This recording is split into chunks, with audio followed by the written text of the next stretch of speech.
বাংলাদেশিদের বিরুদ্ধে রীতিমতো যুদ্ধে নেমে পড়েছেন ইতালির একটি শহরের মেয়র।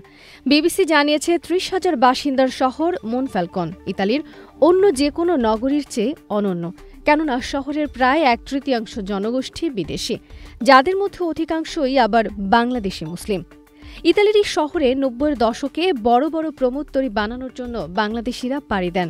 এতেই নাকি মনফ্যালকনের সাংস্কৃতিক নির্যাস হুমকির মুখে পড়েছে বলে দাবি করেছেন শহরটির নারী মেয়র অ্যানা মারিয়া সেসেন্থ। অভিবাসন বিরোধী মনোভাবকে উস্কে দিয়েই ক্ষমতায় এসেছিলেন চরম ডানপন্থী লীগ পার্টির এই নেত্রী। এখন তিনি নেমেছেন নতুন মিশনে। শহর সুরক্ষা নামের এই মিশনের আওতায় সাংস্কৃতিক ঐতিহ্য হিসেবে খ্রিস্টান মূল্যবোধকে সুপ্রতিষ্ঠিত রাখার ঘোষণা দিয়েছেন মেয়র অ্যানা মারিয়া। ইতালীয় নাগরিকরা যেখানে পশ্চিমা সংস্কৃতিতে বিশ্বাসী, পোশাকও পরেন তেমন, সেখানে বাংলাদেশি নারীদের দেখা যায় সালোয়ার কামিজ আর হিজাবে। শহরটিতে আরও রয়েছে বাংলাদেশিদের হালাল দোকান ও রেস্টুরেন্ট। এসবই দৃষ্টিকটু চক্ষুশীল মেয়রের কাছে। শহরের যে অংশে অধিকাংশ বাংলাদেশি বসতেন, সেখান থেকে বেঞ্চগুলো সরিয়ে ফেলেছেন অ্যানা মারিয়ার প্রশাসন। সমুদ্রের তীরে মুসলিম নারীরা যে পোশাক পরেন তার বিরুদ্ধেও আওয়াজ তুলেছেন তিনি।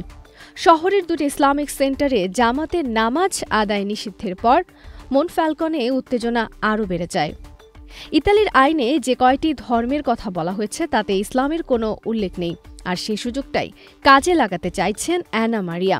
তবে মনফ্যালকনে বসবাসরত বাংলাদেশিরা বলছেন, মেয়রের এই সিদ্ধান্ত স্থানীয় মুসলিমদের উপর ব্যাপক প্রভাব ফেলেছে।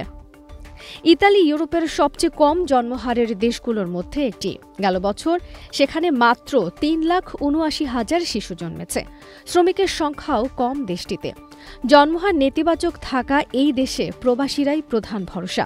ধারণা করা হয় ২০৫০ সাল নাগাদ ইতালিতে প্রতি বছর ২,৮০,০০০ শ্রমিকের প্রয়োজন হবে। তা সত্ত্বেও অভিবাসন বিরোধী মনোভাব প্রধানমন্ত্রী জর্জিয়া মেলোনির। ইতালিতে বিদেশিদের আনাগোনা কমানোর কথা বলেছেন এই মেয়র, যদিও দেশটিতে অ-ইউরোপীয় কর্মীদের পারমিট বাড়ানো হয়েছে।